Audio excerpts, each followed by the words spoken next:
வணக்கம். முனைவர் ஜா பிராங்க்லின் தேவராஜ், உதவி பேராசிரியர், தமிழாய்வுத்துறை, பிசையூர் கல்லூரி, திருச்சிராப்பள்ளி. இன்றைய தலைப்பு திராவிட மொழிகள். திராவிட மொழிகள் அப்படின்னு சொன்னோன்னா தென்னிந்திய மொழிகளை குறித்து நம்ம பேசுகிற ஒரு தலைப்பு தான் இன்றைக்கு பொருத்தமான தலைப்பு என்றே சொல்ல வேண்டும். முதலில் நம் மொழி குறித்து நம்ம பேசணும். ஏன் அப்படின்னா, மனிதன் தன் எண்ணத்தில் தோன்றுகிற கருத்துக்களை பிறருக்கு உணர்த்தும் வகையில் சொல்லுகிறது தான் மொழி என்பது. இன்னும் சொல்லப்போனால் மொழியை கருவியாக நாம் வெளிப்படுத்தலாம், கருவியாக பயன்படுத்துவதுதான் மொழியானது. இப்போ மொழியை சைகை மொழிகள், ஒலிகள், ஓவியங்கள் போன்ற அடிப்படையில் நம்ம மொழிகளை பயன்படுத்தலாம். மொழிகளை இதை ஊமை மொழிகள் என்று நம்ம அழைக்கலாம். அந்த அடிப்படையில் இந்தியாவில், குறிப்பாக தமிழகத்தில், இந்தியாவில் மொத்தம் 4 மொழி குடும்பங்கள் இருக்கு. முதலில் திராவிட மொழி குடும்பம் என்று சொல்லுகிற மொழி குடும்பம், இரண்டாவது இந்தோ ஆரிய மொழி குடும்பம், மூன்றாவது சீன தீபெத்திய மொழி குடும்பம், நான்காவது முண்டா அல்லது ஆஸ்ட்ரோ ஆசிய மொழி குடும்பம். இதில் நம்ம பார்க்கறது திராவிட மொழி குடும்பம். இந்தியாவில் முதல்ல மொழி ஆய்வுக்கு அப்படின்ற போது வருகிற போது, ஏன்னா உலக நாடுகள் மொழிகள் குறித்து ஆய்வு நடைபெற்று கொண்டு இருந்தாலும் இந்திய மரபு அடிப்படையில் பார்க்கும்போது 2 மரபு வழியா நம்ம பார்க்கலாம். ஒன்று பாணினி மரபு, மற்றொன்று பாணினி அல்லாத மரபு என்று நாம் பிரிக்கலாம். ஏன் அப்படின்னா, நம்ம இந்திய தேசத்தினுடைய நம்பிக்கை அடிப்படையில் பார்க்கும்போது சிவபெருமான் இலிருந்துதான் வடமொழியும் தமிழும் பிரிந்தது என்ற நம்பிக்கை நம்மளுடைய சமய அடிப்படையில் நம்பப்படுகிறது. அந்த அடிப்படையில் பார்த்தோன்னா பாணினி மரபு, பாணினி மரபு அல்லாத அப்படின்னு நிலை பார்க்கும்போது வேதங்கள் தான் நம்ம இந்திய தேசத்துல புனிதமானதாக பார்க்கப்படுது. அந்த வேதம் என்னன்னா ரிக்வேதம், யசுர், சாமம், அதர்வம் என்ற 4 வேதங்கள்ல நம்ம இந்திய தேசத்துல தூய்மை பகுதியாக இருக்கு. அதை காக்கிற அந்த வேதத்தை காக்குவதற்காக பயன்படுத்துவதற்காக இந்த இலக்கணம்ங்கிற விதத்தை வகுக்கிறாங்க. அப்படி வகுக்கிற போதுதான் பாணினி மரபு அல்லாதவராக யாரை குறிப்பிடலாம்னா தொல்காப்பியர் குறிப்பிடும். அதை தான் பணம்பாரனார் குறிப்பிடுறார். பாணினி அல்லாத மரபாக 5 நிறைந்த தொல்காப்பியர் என பணம்பாரனார் என்ன பண்றார், குறிப்பிடுகிறார். அது மட்டும் கிடையாது, சமஸ்கிருதத்தை கடந்து இந்தியாவின் பல்வேறு மொழிகளின் இலக்கண மரபுகளை உள்ளடக்கி இந்திய இலக்கண வரலாறு எழுதப்பட வேண்டும். ஏன் இந்த ஸ்டேட்மெண்ட் நாங்கள் குறிப்பிடுகிறேன்னா, சமஸ்கிருதத்தை கடந்து இந்திய நாட்டில் சமஸ்கிருதம் கடந்து தமிழ் மொழி மட்டும் கிடையாது, பிற மொழிகள் இலக்கணத்தின் வரலாற்று இந்திய இலக்கண வரலாறை குறிப்பிட வேண்டும் என்கிற கருத்தை இதில் நாம் சொல்லலாம். அது மட்டும் கிடையாது, எல்லா மொழிகளும் ஒரு மூல மொழியிலிருந்து வந்திருக்கும் என்ற கருத்தை மொழியியல் ஆய்வாளர்கள் இங்கே முன்வைக்கிறாங்க. அடுத்ததாக இந்தியாவில் மொழி ஆய்வு. முதல்ல இந்தியாவில் 1786 ஆண்டு, கிபி 1786 ஆண்டு வில்லியம் ஜோன்ஸ் என்கிற அறிஞரால் பல மொழி ஆய்வு நடத்தப்படுகிறது. அதுல சமஸ்கிருதம், கிரேக்கம், லத்தீன் போன்ற மொழிகளை உரையுடையது. அதுல சமஸ்கிருதம் தான் மற்ற மொழிகள் கிளைத்தது, உருவானது என்ற கருத்தை வில்லியம் ஜோன்ஸ் அவர்கள் கல்கத்தாவில் உருவாக்கப்பட்ட ஆசியவியல் கழகம் என்கிற நிறுவனத்தின் வழியாக அவர் மொழி ஆய்வுகள் அடிப்படையில் சமஸ்கிருதம் தான் மூல மொழி, அதுல தான் பிற மொழிகள் பிறந்து என்ற கருத்தை அவர் ஒப்பிட்டு முறையில் சொன்ன ஆரம்பித்தார். அதனுடைய வீழ்ச்சி, அதனுடைய தொடக்கம் தான் வில்லியம் ஜோன்ஸனுடைய தொடக்கம் தான் பேராசிரியர் ரஸ்க் கிரீம் போன்றவர்கள் வில்லியம் ஜோன்ஸனுடைய கருத்தை ஒத்து சென்றதாக அறிஞர்கள் குறிப்பிடுகிறார். அந்த அளவிற்கு சமஸ்கிருதம் தான் மூலமொழி, முதன்மையான மொழி என்றும் பிற மொழிகள் அதனுடைய தொடர்ச்சி, அதனுடைய கிளைமொழிகளாக நமக்கு சொல்லப்படுகிறது. அந்த அடிப்படையில் சொல்லப்படுகிறது. அதே மாதிரி தென்னிந்திய பகுதியில் பெரும்பாலும் மொழிகள் ஒவ்வொன்றும் பற்பல இடங்கள் ஒத்து செல்கின்ற என்ற கருத்தை பல கருத்துக்கள் அவர்கள் நிலை நாட்டினார். இவ்விதமான மொழி ஆராய்ச்சி இந்தியாவில் தொடங்க ஆரம்பிது. எந்த ஆண்டுனா கிபி 1786 ஆண்டு தொடங்கப்பட்டது. அப்போதுதான் வட இந்தியாவில் பேசப்படும் மொழிகளான பிராகி, குரூக், மால்டோ போன்ற மொழிகள் இடையிடையே ஒற்றுமை காணப்பட்டதாக கருத்துகளும் பல இந்திய தேசத்தில் வர ஆரம்பித்தது. அடுத்ததாக திராவிட மொழிகள் பற்றிய முன்னாய்வு. இதுவரையிலும் இந்தியாவில் மொழி ஆய்வுகள் குறித்து தான் வில்லியம் ஜோன்ஸ் பேராசிரியர் ரஸ்க் போன்ற நிலையை நாம் பார்த்தோம். இப்போ இது திராவிட மொழிகள், தென்னிந்திய மொழிகள் என்று சொல்லுகிற திராவிட மொழிகள் குறித்து நமக்கு சொல்லுவது. திராவிட மொழிகள் அப்படின்னாவே இன்றும் பேசு பொருளா இருக்கிறது நான் ஆரம்பத்திலே நான் குறிப்பிட்டுள்ளேன்.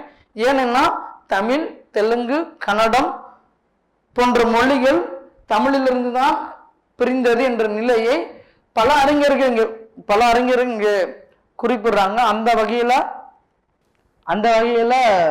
முதல்ல 1816ஆம் ஆண்டு கிழக்கிந்திய கம்பெனியை சார்ந்த பிரான்சிஸ் எல்லிஸ் என்கிற ஒரு அன்றைய காலத்து பிரிட்டிஷ் ஆட்சியினுடைய ஆளுநராக திகழ்ந்த அறிஞர் தான் இந்த பிரான்சிஸ் எல்லிஸ். இவர் ஏடி காம்பல் என்கிற நபர் தெலுங்கு மொழிக்கு இலக்கணம் வகுத்த போது அதற்கு முன்னுரையில எல்லிஸ் அவர்கள் குறிப்பிட்ட திராவிட மொழி குடும்பம் என்கிற மொழி குடும்பத்தை முதலில் பயன்படுத்தினவர் யார் என்றால் இந்த பிரான்சிஸ் எல்லிஸ் என்கிற அறிஞர் தான்.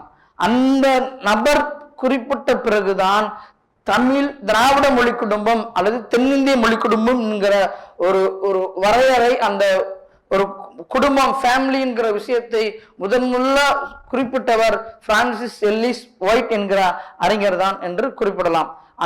அதுல திராவிட மொழி குடும்பம் என்ற நிலையில சமஸ்கிருதம் வேறுபட்டது என்ற கருத்தை அவருடைய தெலுங்கு மொழி என்கிற நூலின் வழியாக முன்னுரையில் எல்லிஸ் அவர்கள் குறிப்பிட்ட செய்தி இதுதான். அதை குறித்து தான் இந்த இதுல நம்ம முதல் பார்க்கிறோம். அதன் பிறகு பாத்தீங்கன்னா பல பேர் அதுக்கப்புறம் தான் சமஸ்கிருதத்துக்கும் தமிழுக்கும் திராவிட மொழி குடும்பத்துக்கும் வேறு அப்படிங்கிற நிலைக்குள்ள கொண்டு வராங்க. அப்போ கிபி 19ஆம் நூற்றாண்டில் வடமொழியை ஆராய்ந்த ராஸ்க் என்கிற அறிஞர் சமஸ்கிருத சொற்களில் இருந்த வேறுபாட்டை சில சொற்களை எடுத்து அவர்கள் கையாண்டார்கள். அது மட்டும் கிடையாது, பல வெளிநாட்டினர்கள் நம் தேசத்துக்கு வந்தபோது திராவிடம் என்கிற சொல்லை சொல்லுவதை விட அவர்கள் மலபார் என்கிற பகுதி, மலபார் என்றுதான் திராவிடர்களே சொன்னார்கள். பின்னால் நம்மளுக்கு திராவிட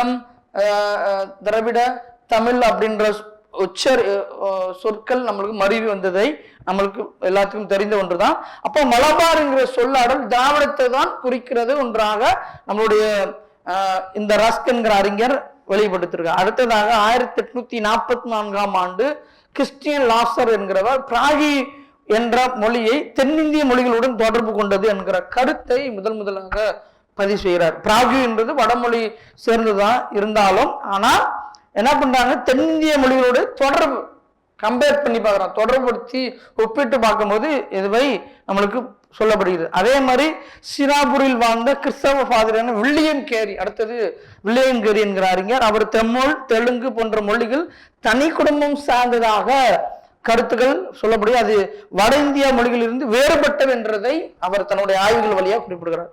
இன்னும் சொல்ல போனால் தமிழ், தெலுங்கு, மலையாளம், கன்னடம் போன்ற மொழிகள் நம்ம சொன்னாலும் தமிழும் மலையாளம் ஒரு காலகட்டத்தில் ஒரே மொழியா இருந்தது. பின்னால் மொழி வாரியான நிலை அல்லது பல சொற்கள் பிரிகிற போது தமிழும் மலையாளம் பிரிய வேண்டிய ஒரு கட்டாயம் வந்த சூழலையும் நம்மளால உணர முடியும். அதுவரையிலும் திராவிட மொழி குடும்பம் அப்படின்னாவே தமிழ், தெலுங்கு, மலையாளம், கன்னடம் போன்ற மொழிகள் மட்டும்தான் இருந்தது.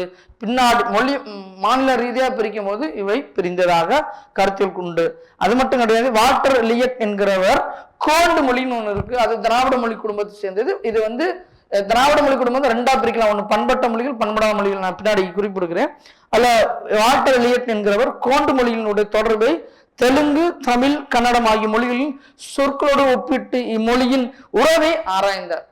அந்த மொழிகளுக்குரிய உறவுகளை ஒப்பீட்டு முறையில் அவர் செஞ்சிருக்கார்.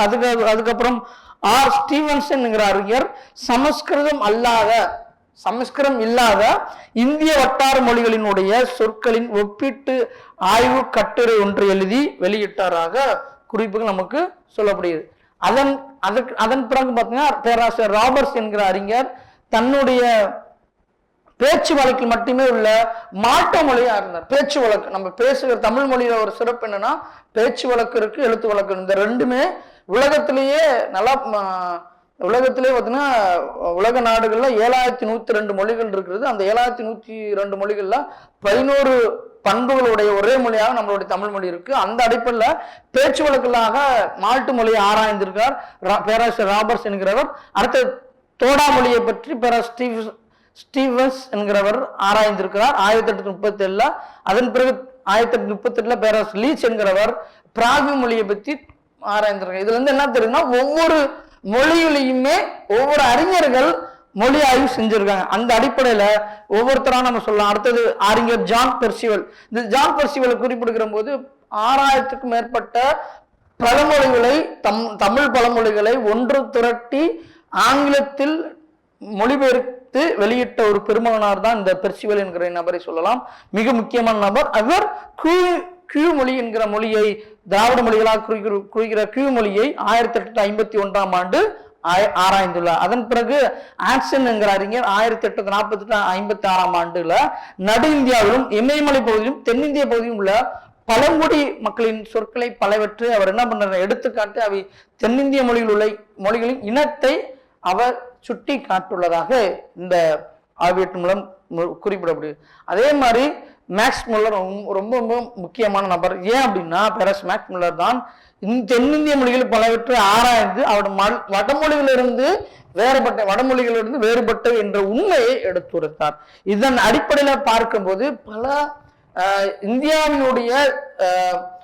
இந்தியாவில் சமஸ்கிருதம் தான் மூலமொழி என்ற நிலை மருவி கிட்டத்தட்ட 1816 பேசப்பட்டு இறுதியாக 56 வருடம் பேசப்பட்ட காலம் என்ன ஆச்சு, தமிழ் மொழி தனித்து இயங்குற அல்லது திராவிட மொழிகள் தனித்து இயங்குற ஒரு குடும்ப மொழி அப்படின்ற ஒரு விஷயத்தை பல அறிஞர்கள் ஆய்வு செய்திருந்தாலும் மிக முக்கியமான நபரை நாம் இங்கே குறிப்பிட வேண்டும். ஏனெனில் திராவிட மொழியின் தந்தை என்று அழைக்கிற ராபர்ட் கால்டுவெல் என்கிற அறிஞர் 1856ஆம் ஆண்டு திராவிட மொழிகளின் ஒப்பிலக்கம் என்கிற நூலானது வெளியிட்ட பிறகுதான் குறிப்பாக இந்தியாவில் உலக நாடுகளுக்கு தமிழ் தனித்து இயங்குற ஆற்றலும் உண்டு என்ற நிலையை தன்னுடைய ஆய்வுகள் மூலியமாக வெளியிட்டு சிறப்புரைய செய்தார்.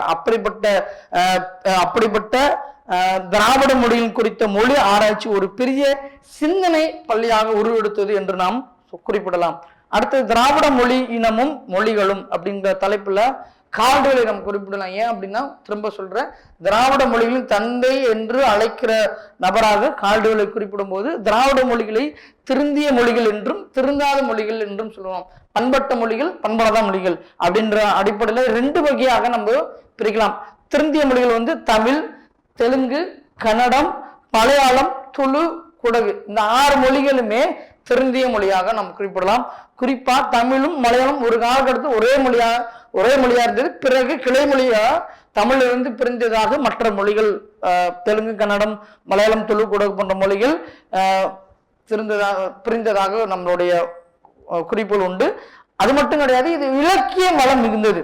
இந்த திருந்திய மொழிகள், பண்பட்ட மொழிகள்ன்றது இலக்கியம் பல மிகுந்தது. எழுத்து வழக்கு இருக்கு, பேச்சு வழக்கு இருக்கு, எல்லா நிலைகளுமே இருக்கிற ஒரு விஷயம் தான் இந்த இலக்கிய வளம் மிகுந்ததாக இந்த மொழிகளுக்கு உண்டு. இதுல அதுக்கப்புறம் பார்த்தோம்னா திருந்தா மொழிகள் அப்படின்றது தோதா, கோதா, படகா, கோலமி, பாச்சி, நாயகி, கோந்தி, குழி, குவி, கோரிண்டர், கோண்டு, மாட்டா, ஓரவன், கட்பா போன்ற இதெல்லாம் திருந்தாத அல்லது பண்படாத மொழிகள் என்று சொல்லுவோம். இதுக்கு என்னன்னா இலக்கிய வளம் கிடையாது, பேச்சு வழக்கு மட்டும்தான் இருக்கிறது. எழுத்து வழக்கு இல்லாத தன்மை தான் இது. இலக்கியம் வளம் இல்லாத ஒரு மொழிகள். இது கால்டுவெல் 12 மொழிக்கு தான் குறிப்பிட்டிருந்தார். இன்றைய காலகட்டத்தில் கிட்டத்தட்ட 27-30க்கு மேல திராவிட மொழி குடும்பமாக குறிப்பிடப்படுகிறது. அப்ப எனினும் தற்காலத்தை திராவிட மொழிகள், தென் திராவிட மொழிகள், நடு திராவிட மொழிகள் என்ற வகையில் 3 வகையாக பாகுபடுத்தி ஆராயப்படுகின்றன. அப்ப அந்த இடத்துல ஆரிய திராவிட மொழி குடும்பம் அப்படின்ற நிலையில முதல்ல இந்தியாவில் உள்ள 4 மொழி குடும்பங்களையும் நோக்க திராவிட மொழி குடும்பம் மிகவும் தொன்மை வாய்ந்தது. 4 மொழி குடும்பங்கள்ல மிகவும் தொன்மையானது, பழமையானது. ஆல்ரெடி நம்மளுக்கு பழமையான மொழி என்று சொல்கிறது நம்மளுடைய தமிழ் மொழி தான். நான் கூட குறிப்பிட்டிருந்தேன், உலக நாடுகளிலே 7102 மொழிகள்ல 11 குணங்களுடைய தொன்மை மிகுந்ததாக நம்ம தமிழ் மொழி ஒரே ஒரு மொழியாக இருக்குன்னு நான் குறிப்பிட்டேன். அந்த அளவிற்கு பழமை மிகுந்த திராவிட மொழி குடும்பத்திலே பழமை மிகுந்த குடும்பமாக நம்மளுடைய குடும்பம் இருக்கு. அதுக்கு உதாரணம் சிந்து சமவெளி நாகரிகம். சிந்து சமவெளி நாகரிகம் தான் முதல்ல நம்மளுக்கு உருவானது. அங்கிருந்து தான் தமிழினம் உருவானது என்ற கருத்தும் சொல்லப்பட்டிருந்தாலும் அந்த இடத்துல இருந்து தான் உருவானது. அது மட்டும் கிடையாது, அங்க வாழ்ந்தவர்கள் தான் திராவிடர்கள் என்று சொல்லுகிற தமிழர்கள். அங்கிருந்தான் ஐரோப்பியர்களுக்கும் ஆங்கிலேயர்களுக்கும் மற்ற பிரிவினர்களுக்கும் கற்றுக் கொடுத்த ஒரு நபராக சொல்லப்படும். நம்மளுக்கு இன்றைய காலகட்டத்தில் ஆங்கிலேயர்கள் மற்றொரு நம் நாட்டை ஆட்சி செய்த பிரிட்டிஷாளர்கள் நம்மளுக்கு கல்வியை கொடுத்திருந்தாலும் ஆனால் கற்றுக் கொடுத்த பெருமை நம் தமிழர்களை சாரும் என்ற கருத்தை இந்த இடத்துல நான் தெளிவாக குறிப்பிடுகிறேன். குறிப்பா இதுல பாத்தீங்கன்னா திராவிட மொழியை இது ஒரு காலத்தில் இந்தியா முழுவதும் திராவிட மொழியில பேசிய மக்கள் வாழ்ந்தார்கள் என்பதை நமக்கு எடுத்து காட்டுகின்றது என்பார் எஸ்கே சட்டர்ஜி என்கிற அறிஞர். அவருடைய ஆய்வுகள் அடிப்படையில என்ன சொல்றாருன்னா, இது ஒரு காலத்தில் இந்தியா முழுவதும் திராவிட மொழியில பேசிய மக்கள் வாழ்ந்தார்கள் என்பதை நமக்கு எடுத்து காட்டுகிறதாக குறிப்பிட. யாருன்னா எஸ்கே சாட்டர்ஜி என்கிறவர் கங்கை பகுதியில் திராவிட மொழிகள் பேசப்பட்டதை அரிவாஸ் பாதிரியாரும் எடுத்து காட்டி உள்ளார்கள். இதுல இருந்து என்ன தெரியுதுன்னா, நம்மளுடைய இந்தியா முழுவதும் மற்றும் உலக மொழிகளுக்கு ஒரு தாய்மொழியா திகழ்கிறது அளவிற்கு நம்மளுடைய தாய்மொழி தமிழ் மொழியாக இருக்கிறதாக நாம் பெருமை கொள்ளலாம். அந்த இடத்துல இந்தியாவின் இருபெரும் மொழி குடும்பங்களான ஆரிய மொழி குடும்பம் திராவிட மொழி குடும்பமும் வரலாற்றின் தொடக்கத்திலிருந்தே ஒன்றின் மீது ஒன்று பெருந்தாக்கத்தை செலுத்தி வந்துள்ளன. இன்றும் அந்த காலத்துல மட்டும் இல்ல, இப்பயும் இருக்கு. பல இடங்கள்ல நீங்க பாத்தீங்கன்னா தெரியும். இன்னும் சொல்ல போனால் தமிழிலிருந்து பிரிந்த மற்ற மொழிகளும் மாநிலங்க பிரிக்கும் போது தமிழை ஒரு பொருட்படுத்தாத நிலையை தான் இருக்கு. அது அவல நிலையை நான் குறிப்பிட இயல்கிறேன். அந்த அடிப்படையில் அன்றைய காலகட்டத்தில் சமஸ்கிருதத்துக்கும் தமிழுக்கும் மிகப்பெரிய ஒரு நிலைகளாம் வந்திருக்கின்றதை இந்த இதுல குறிப்பிடுகிறேன். அடுத்ததாக திராவிடமும் திராவிட பிறமொழி குடும்பங்கள் நல்லா கவனிங்க. இதுல சுசுமோ ஓனோங்கிற அறிஞர் ஜப்பானிய அறிஞர் என்ன பண்றாருன்னா, தமிழுக்கும் ஜப்பானுக்கும் உள்ள இடையான உறவுகளை ஆய்வு செய்யறார். அதுல ஜப்பான் சொற்களும் தமிழ் தான் மூல மொழி என்கிற ஒரு இதை அவர் ஆய்வு செய்கிறார். அதுதான் தமிழ் ஜப்பானிய ஒலி ஒற்றுமைகள் என்கிற நூல் வழியாக இது கிடைக்கும். இந்த நூல் நம்மளுக்கு இணையவழியில நீங்க sound correspondence between Tamil and Japan's அப்படின்ற நீங்க கூகுள்ல போட்டீங்கன்னா இது PDF நம்மளுக்கு கிடைக்குது. அந்த அளவிற்கு இந்த அளவிற்கு நம்மளுக்கு ஜப்பான் மொழியும் நம்மளுக்கும் உள்ள ஜப்பானியர் சுசுமோ ஓனோ என்கிற அறிஞர் என்ன பண்றாரு, ஜப்பான் மொழி தமிழோடு அது தமிழ் தான் முதன்மை நூல், அதுல தான் ஜப்பான் உருவானது என்ற கருத்தையும் சில ஒற்றுமைகளை வச்சு ஒளி ஒற்றுமைகளை வச்சு சவுண்ட் ப்ரொனன்சியேஷனை வச்சு நம்மளுக்கு சொல்லுகிற ஒரு முக்கியமான நிகழ்வாக இங்க குறிப்பிடலாம். அப்போ நல்லா கவனிங்க, 1961ஆம் ஆண்டு மக்கள் தொகை கணக்கெடுப்பின் போது 29 விழுக்காடு இந்திய மக்கள் இந்த மொழிகளை பேசுவதாக குறிப்பிடுகிறார். முழுமையான இந்திய மொழி குடும்பமான திராவிட மொழி குடும்பம் பத்தி சொல்லுகிற ஒரு விஷயமா இருக்கிறது. அடுத்தது திராவிட மொழியின் சிறப்புகள் அப்படின்னு பார்த்தா உலக நாடுகள்ல பேசுகிற ஒரு தன்மை இருக்கிறது. அந்த அடிப்படையில் இதுதான் சொல்ல போறோம். ஒட்டுநிலை தமிழுக்கு ஒரு சிறப்பு இருக்குன்னா ஒட்டுநிலை இருக்கு. திராவிட மொழியின் சிறப்புகள் இதுல பாத்தீங்கன்னா திராவிட மொழிகளோட சிறப்பு என்னன்னா ஒட்டுநிலைன்னு நம்ம சொல்லுறோம். அந்த ஒட்டுநிலையில பாத்தீங்கன்னா திராவிட மொழிகளின் காலங்காட்டும் இடைநிலைகள் பால்காட்டும் விதிகளை வினை அடிகளும் ஒட்டியே அமைகின்றன. உதாரணத்துக்கு வந்தான் வா கூட்டல் இன் கூட்டல் இக்கூட்டல் ஆண் வந்தான் அப்படின்றதுதான் ஒட்டுநிலைக்குரியது. அடுத்தது அடிப்படை சொற்களை மாறுபாடாமல் பொதுவாக ஒன்று போலவே அமைந்திருக்கின்றன. உதாரணத்துக்கு தமிழ்ல கண் அப்படின்றோம், மலையாளத்துல கண்ணுன்றோம், தோடால கொன்னுன்றோம், கொடகுல கண்ணுன்றோம், பர்ஜில கன்றோம், உருகுல ஹன் அப்படின்றோம். அப்போ ஒவ்வொரு தகுந்தாப்பிற்கு அடிப்படை சொற்கள் தகுந்தா அந்தந்த மொழிக்கு தகுந்தாப்புல அது என்ன பண்ணுது மாறுது. உதாரணத்துக்கு சொன்ன மாதிரிதான் கண் தமிழ்ல கண்ணுன்றது அது உச்சரிக்கிற தகுந்தாப்புல அது சொல்ல அமைப்பு மாறுகிறது.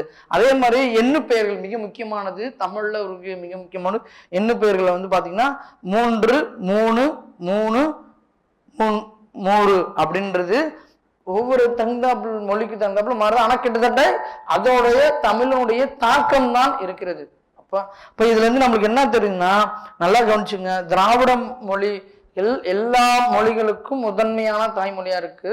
அப்பேற்பட்ட மொழியை நம் தாய்மொழியாக திகழ்கிற தமிழ் மொழியை, திராவிட மொழி குடும்பத்தை நாம் இன்னும் போற்ற வேண்டும், பேணி காக்க வேண்டும். நன்றி, வணக்கம்.